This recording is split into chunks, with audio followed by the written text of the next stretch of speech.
প্রথমত নিজেকে প্রশ্ন করতে শেখো যে 2024 সালে যে ভ্যাকেন্সিটা বেরোবে সেখানে কি তুমি রেডি আছো যে চাকরি পাওয়ার জন্য, যে হ্যাঁ 100% আমি চাকরি পাবো, এরকম আত্মবিশ্বাসী কয়জন আছো সেটা কমেন্ট সেকশনে লিখবে। নিজের প্রতি ফার্স্টে ডিপেন্ডেন্ট হতে শেখো, তবেই সাকসেসফুল হবে। ঠিক আছে, এবার যদি তোমরা আমার কথাটা না বিশ্বাস করো তাহলে আমি কিছু করতে পারবো না। আমি তো যে হনুমানজি নয় যে তোমাদের সিনা চিরকে দেখাই দেবো যে এই পরীক্ষার ডেটটা এটা। আমাদের পরীক্ষার সিলেবাস 100% হলেও কোনো রিক্রুটমেন্ট বোর্ড 100% থেকে তোমাদের প্রশ্ন করে না, যা সিলেবাস দেয় 100% থেকে করে না। এখান থেকে জোরে যদি ধরা যায় 50% থেকে 60%, তার বেশি কোনোদিনও করে না। এই 50% আর 60%, একটা ছেলে দেখবে 30 দিন পরে তোমার থেকে নাম্বার বেশি পেয়ে যাচ্ছে, আর তুমি 6 মাস ধরে পড়ো তার থেকে বেশি নাম্বার করতে পারছো, কারণ তার কাছে এই ক্যালিটা আছে, এটা পড়ছে। ঠিক আছে, যারা জ্ঞান কম আছে না, তোমাদের কাছে ইনস্ট্রুমেন্টের অভাব কম আছে, শুধুমাত্র কম আছে তো আত্মবিশ্বাসের।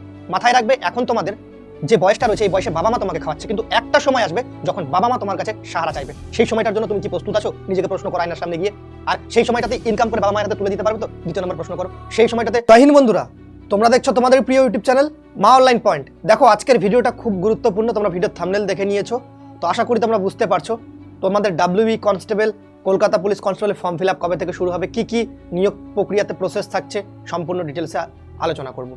ভিডিওটাকে লাইক দিয়ে দেখা শুরু করো এবং যারা চ্যানেল নতুন তারা সাবস্ক্রাইব করে পাশে থাকা বেল আইকনটি ক্লিক করে দিও। দেখো প্রথমত বলে দিই, তোমরা অনেকে জিজ্ঞেস করছো দাদা SSC GD কনস্টেবলের জন্য আমরা কি কি করব, কোন বইটা ভালো হবে। প্রথমত বলবো তোমরা এই ভিডিওটা একবার দেখে নিও। WB PSC তে যারা এক্সামে মানে দেবে বসতে, ফুড এসআই, ক্লার্কশিপ, এই ভিডিওটা একবার অন্তপক্ষে একবার এই ভিডিওটা দেখে নিও। ওকে, 1 নম্বর। দ্বিতীয় নম্বর হচ্ছে তোমাদের এই ভিডিওটা 8 দিন আগে বানানো আছে, এই ভিডিওতে নতুনত্ব কি কিছু বলা ছিল সেই ভিডিওটা একটু দেখে নিও, তোমাদের যেগুলো ঘটে গিয়েছে ঘটনা সেটা একটু দেখে নিও। আর তার পাশাপাশি তোমরা এই যে এখানে দেখে নিও যারা বলেছিল SSC GD কোন বইটা ভালো হবে, তার পাশাপাশি কোন পোস্টটা কি আছে না আছে এই ভিডিওটা দেখে নিও। ঠিক আছে, SSC GD কোন বইটা ভালো হবে তোমরা বারবার বলেছিল, আমি তোমাদের ভালো বইয়ের লিঙ্ক ভিডিও ডেসক্রিপশন বক্সে দিয়ে দিচ্ছি, কারণ আমি তোমাদের বইটা দেখাতে পারবো না। ঠিক আছে, কেন আমি দেখাতে পারবো না? কারণ আমি কারো বইয়ের প্রমোশন কিন্তু করি না, তো সেই ক্ষেত্রে আমি বইটা দেখাতে পারবো না।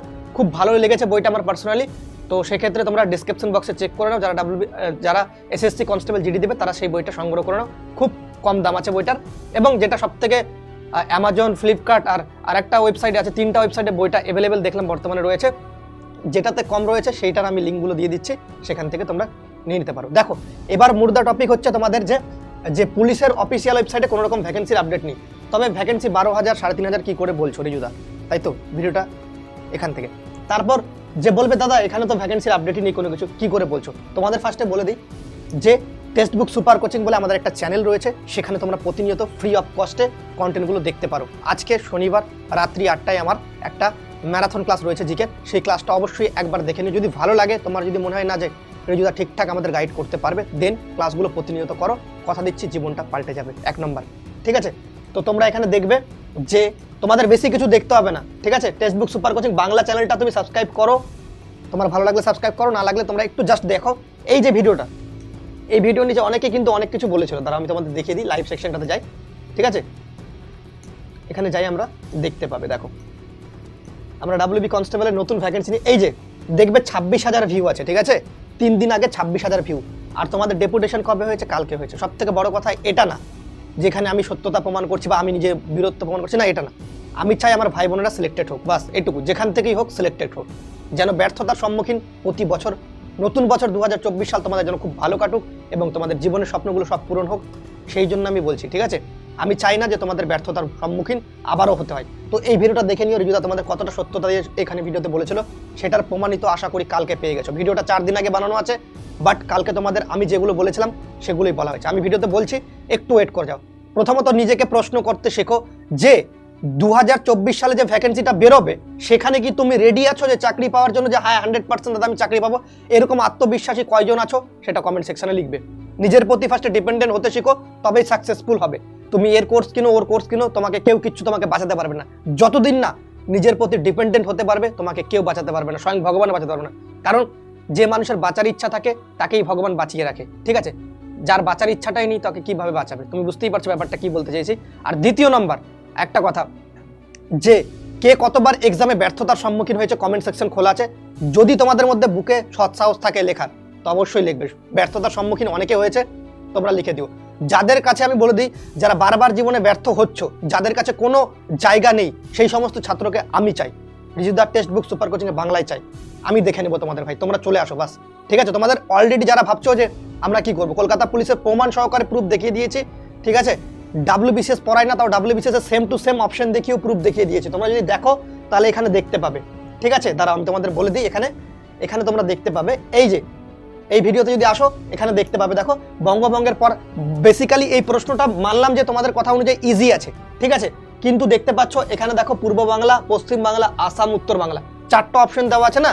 নিচে যদি স্ক্রল ডাউন করে যাও দেখো বাংলা, পশ্চিম বাংলা, আসাম, উত্তর বাংলা, ঠিক আছে, অপশনগুলো মিলেছে। এটা একবার রেকটিফাইড করে দেখবে যারা যারা বাজে মন্তব্য করে। কমন দেওয়াটা বড় কথা না, ঠিক আছে, যখন কমন দিই তখন অনেকেরই দাদা এগুলো তো প্রশ্ন কোনো ব্যাপার না, কিন্তু এই প্রশ্নগুলো তো WPSC WBCS এর মতো এক্সামে করেছে, তো কি করব, দেখাতে হচ্ছে, ঠিক আছে। এগুলো কিন্তু ইউটিউবে করানো আছে, ইউটিউবে ফ্রি অফ কস্ট এত কন্টেন্ট দেওয়া আছে না। তোমরা যদি ভালো করে ইউটিউবটাতে আমার সাথে কন্টিনিউয়াসলি যদি জুড়ে থাকো, কথা দিচ্ছে WB কনস্টেবল কি জিনিস তোমরা নিজেরাই উঠতে যাবে। WB কনস্টেবল কলকাতা পুলিশ হোক, সাব ইন্সপেক্টর হোক, সবগুলোতে আমি কথা দিয়ে গেলাম, ঠিক আছে। এখানে দেখবে স্বদেশী আন্দোলন, বিপ্লব, হোম রুল 1908, দেখো এখানেও তোমরা দেখতে পাবে স্বদেশী, বিপ্লব, হোম রুল 1908। এটা বড় কথা না, এটা বাদ দিলাম। এখানে প্রায় তোমাদের 30+40+ কিন্তু জিকে কমন আছে, এটা দেখিয়েছি অলরেডি, ভিডিও করা আছে। বেসিক্যালি তোমাদের এই নোটিশটা যখন আমি রেকটিফাইড করলাম আরেকবার, যে এই প্রসেসটা হতে স্যার কতদিন সময় লাগবে আমি একটু জিজ্ঞেস করলাম, তখন আমি 3 দিন 4 দিন আগে ভিডিও বানালাম যে ভাই তোমাদের খুব তাড়াতাড়ি ভ্যাকেন্সি বেরোবে, জানুয়ারি মাসের 20 তারিখ পর্যন্ত অ্যাটলিস্ট ওয়েট করে যাও, যদি না হয় আমি তোমাদের বলছিলাম আন্দোলন করব, ঠিক আছে, বলেছিলাম কিনা ভিডিওটা তোমরা দেখে নিও, টেক্সট বুক সুপার কোচিং। আর এটাও বলেছিলাম যে রিক্রুটমেন্ট প্রসেস খুব ফাস্ট হবে, তখন তোমরা বললে না 2024-এর ভ্যাকেন্সি বেরোলে 2027 লাগবে, 2028। দেখো অনেকে তোমাদের থাকবে ভাই ডিমোটিভেট করার জন্য কমেন্ট সেকশনে, ঠিক আছে, তাদের খেয়ে দিয়ে কোনো কাজ নেই, যাদের মোটিভেশন আছে তাদের ভাঙার জন্য অনেক কিছু আছে। তুমি নিজে জানো না, ঠিক আছে, তোমার মধ্যে জ্ঞানের না কম আছে, না যে সাকসেসফুল হওয়ার যেটা পাওয়ার সেটা কম আছে, শুধু তোমার মধ্যে আত্মবিশ্বাসের কম আছে, তোমার মধ্যে কনফিডেন্সের কম আছে। তোমাকে ডিমোটিভেট করলে তুমি একটু টাইমের মধ্যে ডিমোটিভেট হয়ে যাও। যদি কথাগুলো বাস্তবতার সাথে মিলে তাহলে অবশ্যই কমেন্ট করবে। তোমাদের বললে তোর দ্বারা হবে না, তুমি তখন তোমার প্রিপারেশনের যে লেভেল সেটা কিন্তু কমিয়ে দিলে। যখন বললে তোর দ্বারা হবে না, তখন ওর সামনে আমাকে প্রমাণিত করতে হবে যে আমি পারবো। সেই প্রমাণিত করার জন্য সেখানে একটু জোর লাগাতে হবে এবং তাকে প্রমাণ করে দেখাতে হবে। তোমরা বলেছিলে অনেকে কিন্তু মানে ইয়ার্কি ঠাট্টা বা জানি না আমাকে অপমান করার জন্য অনেকে বলছো দাদা তুমি আদৌ কি পড়াতে পারবে। আমি কিন্তু অলরেডি 2টো এক্সাম আমার সামনে হয়েছে, আমি 3 মাসের মধ্যে পড়িয়েছি, কিন্তু কমন আমি দিয়ে দেখিয়ে দিয়েছি অপশন দিয়ে, ঠিক আছে। বেসিক্যালি তোমরা text book super coaching Bangla চ্যানেলটা ইউটিউবের ফ্রি অফ কস্ট দেখো, কথা দিচ্ছি ব্যর্থতার সম্মুখীন আর হবে না, ঠিক আছে। জিকেটা আমি তোমাদের দেখে নেবো, ম্যাথটা দরকার পড়লে ম্যাথটাও দেখবো, রিজনিংটা দরকার পড়লে রিজনিংটাও দেখবো, কথা দিয়ে গেলাম, ঠিক আছে। সবই করাতে পারি, তবে একটু সময় সাপেক্ষে, আমারও একটু সময় লাগে, ঠিক আছে। তো তোমাদের কথা দিয়ে গেলাম। এবার তোমাদের ফুলফিল রিজুদা যখন এই ফিল্ডে এসেছে তার মানে তোমাদের ফুলফিল একদম দমে কন্টেন্ট দেবো, আর সেগুলো পরীক্ষার পর অ্যানালাইসিস করে দেখিয়ে দেবো। তোমরা নিজেরাই আরামসে যে কোনো পরীক্ষা উত্তরে যাতে শিখে যাবে, ঠিক আছে। যারা এতদিন ব্যর্থতা হোঁচট খাইয়ে পড়া, একটা মানে কথা আছে না, হোঁচট খাইয়ে পড়তে পড়তে শিখবে। এবারকার ভ্যাকেন্সি নিয়ে কথা বলবো, তার আগে একটু বলে দিই যে তোমাদের রিক্রুটমেন্ট প্রসেস সুপার ফাস্ট, ঠিক আছে, দেখে নাও। তো যেটা আমি তোমাদের বলছিলাম, না তোমাদের কাছে জ্ঞান কম আছে, না তোমাদের কাছে ইনস্ট্রুমেন্টের অভাব কম আছে, শুধুমাত্র কম আছে তো আত্মবিশ্বাসের। মাথায় রাখবে এখন তোমাদের যে বয়সটা রয়েছে এই বয়সে বাবা মা তোমাকে খাওয়াচ্ছে, কিন্তু একটা সময় আসবে যখন বাবা মা তোমার কাছে সাহারা চাইবে। সেই সময়টার জন্য তুমি কি প্রস্তুত আছো? নিজেকে প্রশ্ন করো আয়নার সামনে গিয়ে। আর সেই সময়টাতে ইনকাম করে বাবা মায়ের হাতে তুলে দিতে পারবে তো? 2 নম্বর প্রশ্ন করো। সেই সময়টাতে যে সাংসারিক জীবন বা পারিবারিক যে জীবন যে চাহিদাগুলো থাকে সেটা মেটাতে পারবে তো? তোমারও পার্সোনালি জীবন আছে, ঠিক আছে, তোমাকেও মানে বিবাহিত জীবনে যেতে হবে, তো সেটাকে সামলাতে পারবে তো? সেটা ভালো করে ভাবো।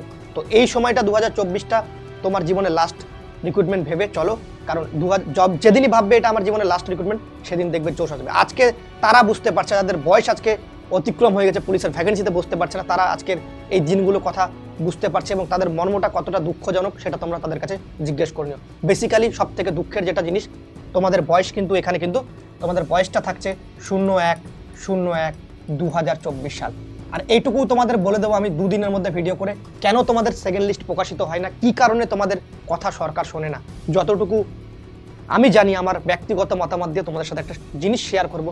মা অনলাইন পয়েন্টে তোমরা জুড়ে থাকো, দেখবে তোমাদের চ্যানেলটা এখন আলাদা রকমের একটা ক্রিয়েটিভিটির সাথে গ্রো করবে। তোমরা সাপোর্ট করো, দেন দেখো তারপর আমরা কি করি, ঠিক আছে। প্রথমত WB কনস্টেবল তোমাদের 12,000 ভ্যাকেন্সি আছে, ঠিক আছে, আর KP কনস্টেবল 3,500। এর মধ্যে একটু কম বেশি হলে কম বেশি করে ভ্যাকেন্সিটা বেরোবে, তবে বেরোচ্ছে। তোমাদের বলেছিলাম 4 দিন আগের ভিডিওটা দেখে নিও, সেখানে সব ক্লিয়ার আছে। তাও বলে দিই তোমাদের, আমি এইটুকু বলে দিয়েছিলাম যে ভ্যাকেন্সিটা তোমাদের জানুয়ারি মাসের অ্যাটলিস্ট 20 তারিখের মধ্যে বেরোবে। তবে তোমরা ধরে রাখতে পারো জানুয়ারি মাসের 3rd উইক বা 4th উইক নাগাদ তোমাদের ফর্ম ফিল আপটা শুরু হবে, ঠিক আছে। এখনো নট ডিসাইডেড যে তোমাদের এই ডেট থেকে শুরু হচ্ছে, তবে এইটুকু জানা গেছে তোমাদের জানুয়ারি মাসের 3rd উইক বা 4th উইক থেকে তোমাদের যে অনলাইনে তোমাদের যে সাবমিট করে ফর্মগুলো, তোমাদের অ্যাপ্লিকেশন দেখে মানে তোমার অ্যাডমিট কার্ড তুমি যে ফর্ম ফিল আপ করো সাইবার ক্যাফেতে, সেটা শুরু হবে, ঠিক আছে। একটা ভ্যাকেন্সি শুরু হবে, তারপর কোনটা ভ্যাকেন্সি দেবে, কোনটা আগে দেবে সেটা বলা যাচ্ছে না। তবে কলকাতা পুলিশটা আসার সম্ভাবনা সব থেকে বেশি, তা না হলেও ডাব্লিউবি কনস্টেবল আসতে পারে। দুটোতেই মেল ফিমেলের ভ্যাকেন্সি থাকছে, কোনো ভয় নেই। শুধুমাত্র 10 পাস থাকবে, ঠিক আছে। নিয়োগ প্রক্রিয়া সুপার ফাস্ট হবে। তোমাদের ফর্ম ফিল আপ হওয়ার পর স্কুটনি হতে যেটুকু সময় লাগে, তারপরে প্রিলিমসের পরীক্ষার ডেট দেবে। তবে প্রিলিমস পরীক্ষার ডেট একটু দেরি করে দেবে, কারণ সামনে তোমরা জানো যে ভোট রয়েছে। ভোটের আগে তোমাদের আশা করা যায় প্রিলিমস পরীক্ষার সম্ভাবনা 1%। তবে তোমাকে মাথায় রাখতে হবে সেইটা দিয়ে এগুলো আমাকে চলবে না। ভোটের আগে, যেদিন ভোট হবে তার দুদিন আগে ধরো তোমার যদি পরীক্ষা নেয়, সেইভাবে তোমাকে প্রিপারেশন করতে হবে, সেই রকম সিচুয়েশন ক্রিয়েট করে তোমাকে পড়তে হবে। দেওয়ালে তুমি লাগাও একটা চার্ট যে 2024 আমার, 2024 ডাব্লিউবি কনস্টেবল আমার ভ্যাকেন্সি, ঠিক আছে। ডাব্লিউপি হোক বা কেপি হোক, আমার ভ্যাকেন্সি আমাকে নাম লেখাতে হবে। কারণ এরপর যদি ভ্যাকেন্সি দেয়, তবে কবে দেবে না দেবে কোনো গ্যারেন্টি নেই, তোমার চাকরি হবে কিনা কোনো গ্যারেন্টি নেই। এইবারকার সুযোগ আছে, নিয়ে বেরিয়ে যাও। ইতিহাসে সর্বপ্রথম এতটা ভ্যাকেন্সি বের করছে ডাব্লিউপি, ঠিক আছে। তো ডাব্লিউপির জন্য একটা স্যালুট সবাই অবশ্যই কমেন্ট সেকশন লিখে দিও, ঠিক আছে। তোমরা ভাবছো যে তোমাদের রিক্রুটমেন্ট বোর্ড কোনো বসে কাজ করে না, একদিন একটা অফিসে যাও, তাহলে সেখানে বুঝবে যে কতটা প্রেসারাইজড করে কাজ করানো হয়। তোমরা গেলে বুঝতে পারবে একটা অফিসে, ঠিক আছে। তোমরা বলছো এই অফিসে কাজ করে না, বড় বড় অফিসার আছে, কিচ্ছু করে না। সবাই প্রত্যেকটা ডকুমেন্টস নিয়ে তোমাদের অনেক দৌড়াদৌড়ি করেছে। কিছু প্রবলেম থাকে, যে প্রবলেমটা ফেস করতে করতে একটু সময় লাগে, ঠিক আছে। বলেন একটা কথা দেখবে, বাবা মারাই বলে সবুর কা ফল হর বক্ত মিঠা হতা है। তো তোমাদের সবুর যে করেছো, ফলটা তোমরা মিঠা পাবে। সব থেকে বড়, তোমাদের বয়স 18 থেকে 30 হবে, কিন্তু বয়সটা ধরবে 01/01/2024 অনুযায়ী। এবার যদি বলো দাদা বয়সটা আমাদের 01/01/2023 অনুযায়ী ধরা হবে না কেন, তোমাদের এটার জন্য গভর্নমেন্টের সাথে যোগাযোগ করতে হবে। মানে আমাদের রাজ্যের মুখ্যমন্ত্রী যিনি আছেন ম্যাডাম মমতা বন্দ্যোপাধ্যায়, তার সাথে যোগাযোগ করতে হবে। তিনি যদি চান তবে করতে পারবেন, তাছাড়া কিন্তু তোমরা কোর্ট কেস করো বা যেটাই করো, তোমাদের কিন্তু কিচ্ছু হবে না। একটা রিক্রুটমেন্ট রুলস থাকে, নতুন বছরে আসলে নতুন বছর অনুযায়ী কিন্তু সেটা ধরা হবে, ঠিক আছে। মাথায় রেখে দাও কথাটা। আর এই ভ্যাকেন্সিগুলো তোমাদের ধরে রাখো 2025 সালের মধ্যে সবগুলো রিক্রুটমেন্ট হবে। 2025 সালের ধরে রাখতে পারো তোমরা, যে অ্যাটলিস্ট যদি খুব যায় তোমাদের হাতে, তোমরা আর বেশি না 14 মাস সময় নিয়ে চলো ফর্ম ফিল আপের পর থেকে, 14 থেকে 15 মাস তোমরা দেখবে। আশা করি তোমাদের ফাইনাল প্যানেলটা বেরিয়ে যাবে। ট্রেনিং সেন্টারে যেতে তো একটু সময় লাগে, তোমরা ভালো করেই জানো, সেটা বলার কি রাখে না। কিন্তু 15 মাসের মধ্যে তোমরা ফাইনাল প্যানেল, মানে তোমার চাকরি হয়েছে কিনা সেটা তোমরা আশা রাখছি দেখে নিতে পারবে। এইটুকু খবর এসেছে। আর এগুলো বলছি, এগুলো আমি কোনো বানাই বলি না। তারা যদি বিশ্বাস না হয়, তোমরা ভাবছো তোমাদের ডেপুটেশন দেখে বলছি, রিজুদা তাহলে কালকেই ভিডিও বানাতো, 2-3টে ভিডিও বানায় তোমাদের জোরে জোরে চেঁচায়, নাচতে নাচতে বলতো। রিজুদা ওরকম টাইপের ছেলে না। যখন আপডেট থাকে আমি তোমাদের সবসময় হেল্প করার চেষ্টা করেছি। তোমরা দেখবে, যদি না বিশ্বাস হয়, 2019, 2020, 2021 যে সমস্ত ক্যান্ডিডেটরা যারা সিলেক্টেড তাদের কাছে জিজ্ঞেস করতে পারো রিজুদার ব্যাপারে। বা যারা এখনো পর্যন্ত সিলেক্টেড পাওনি, তারা হয়তো রিজুদাকে সঠিকভাবে বিশ্বাস করতে শেখনি বলে এই দিনের সম্মুখীন হচ্ছে। তোমাদের আমি আগে পরীক্ষার ডেটগুলো বলি, যেরকম তোমাদের লেডি কনস্টেবল আশা রাখছি 21শে জানুয়ারি পরীক্ষা হবে, ঠিক আছে। এবার যদি তোমরা আমার কথাটা না বিশ্বাস করো, তাহলে আমি কিছু করতে পারবো না। আমি তো যে হনুমানজি নয় যে তোমাদের সিনা চিড়কে দেখাই দেবো যে এই পরীক্ষার ডেটটা এটা আছে, ঠিক আছে। তবে আমি তোমাদের সঠিক গাইড করতে চাই, করতে পারি, আশা রাখছি। এবং যারা বিশ্বাস করবে তারা প্রফিটেবল হবে, যারা বিশ্বাস করবে তাদের ভবিষ্যৎ কী হবে সেটা আমি জানি না। তোমরা যদি ভালো ভবিষ্যৎবান পাও, তাহলে সেখানে যেতে পারো, কোনো অসুবিধা নেই, সেখানে পড়তে পারো, কোনো অসুবিধা নেই তাতে আমার। কিন্তু অ্যাটলিস্ট চ্যানেলটা একবার ভিজিট করে দেখো। আশা করি তোমাদের কোনোদিন কোনো ক্ষতি চাইনি, আর ক্ষতিও করবো না। এটা আজকে ভিডিওতে বলে গেলাম, ঠিক আছে। তোমাদের মধ্যে সেই তাগিদ বা সেই চাহিদা আমি দেখতে পাই, যেটা চাকরি পাওয়ার জন্য একটা ক্যান্ডিডেটের দরকার, কিন্তু তোমরা সেইটাকে ঠিকঠাক করে তোমরা কাজে লাগাতে পারো না। মাথায় রাখবে, তোমাদের পরীক্ষার সিলেবাস 100% হলেও কোনো রিক্রুটমেন্ট বোর্ড 100% থেকে তোমাদের প্রশ্ন করে না। যা সিলেবাস দেয় 100% থেকে করে না। এখান থেকে জোরে যদি ধরা যায় 50% থেকে 60%, তার বেশি কোনোদিনও করে না। এই 50% আর 60% জিস্ট করে আকার যেদিন পড়তে শিখে যাবে, সেদিন তুমি চাকরি পাবে। এবার বলে দাদা আমি তো পড়তে পারি না, এটা আমি বুঝতে পারি না, এটা আমি ধরতে পারি না, এই জন্য আমাকে ব্যর্থতার সম্মুখীন হতে হচ্ছে। একটা ছেলে দেখবে 30 দিন পরে তোমার থেকে নম্বর বেশি পেয়ে যাচ্ছে, আর তুমি 6 মাস ধরে পড়েও তার থেকে বেশি নম্বর পড়তে পারছো, কারণ তার কাছে এই ক্যালিটা আছে, এটা পড়ছে, ঠিক আছে। যারা বুঝতে পারছো না কিভাবে পড়বো না পড়বো, textbook super coaching Bangla follow করো, ফ্রি অফ কস্ট, কোনো পয়সা লাগবে না, কোনো টাকা লাগবে না। কিন্তু প্রতিনিয়ত ক্লাসগুলো তোমাকে করতে হবে, যেখানে আমরা গাইড করছি ঠিকঠাকভাবে। যদি গাইডেন্সটা ঠিকঠাকভাবে নিতে পারো, 6 মাসে তোমার জীবন পাল্টে দেবো। প্রিলিমসে সব থেকে নম্বর বেশি পেয়ে কাটা মার্কস যতই যাক কোনো ভয় পাবে না, তুমি পাস করবে, এটুকু ভরসা দিয়ে গেলাম আজকে, ঠিক আছে। প্রিলিমসের ক্ষেত্রে তোমরা ক্লাসগুলো করে যাও। এবার দাদা বলে দাদা জিকে কীভাবে মুখস্থ করবো, জিকে সব মুখস্থ করার ট্রিপস ট্রিক্স সব কিছু বলে দিই। আর একটা ডাব্লিউবি সম্পর্কে আর একটা আপডেট এসেছে, যেটা এই ভিডিওতে বললাম না। কেন আমি তোমাদের বলছি না, যদি এই ভিডিওতেই বলে দিই, আশা করি বলবো না, থাক। ওই টেক্সটবুক সুপার কোচিং যারা বাংলা ফলো করবে সেখানে আমি বলবো, সেখানে দেখবো অ্যাক্টিভেট ক্যান্ডিডেট কারা কারা রয়েছে, সেখানেই বলি। সেখানে যারা অ্যাক্টিভেট রয়েছে তাদের হেল্প হয়ে যাবে। যারা ডিঅ্যাক্টিভেট ক্যান্ডিডেট শুধুমাত্র আপডেট নেওয়ার জন্য আসে, তারা এখান থেকেই তোমরা ভিডিওটা সমাপ্ত করতে পারো, ঠিক আছে। সবাই ভালো থেকো, সুস্থ থেকো। আর তোমাদের ফর্ম ফিল আপের ডেট তো বলেই দিলাম, কবে ভ্যাকেন্সি আসবে, খুব তাড়াতাড়ি রিক্রুটমেন্ট আমি সব কিছু বলে দিয়েছি। এই দুটো ভ্যাকেন্সিরই আপডেট তোমাদের দিয়েছিলাম, ডাব্লিউপি আর কেপি, এর বাইরে আমি কিছু দিইনি। ঠিক আছে, সবাই ভালো থেকো, সুস্থ থেকো। জয় হিন্দ, জয় ভারত, বন্দে মাতরম।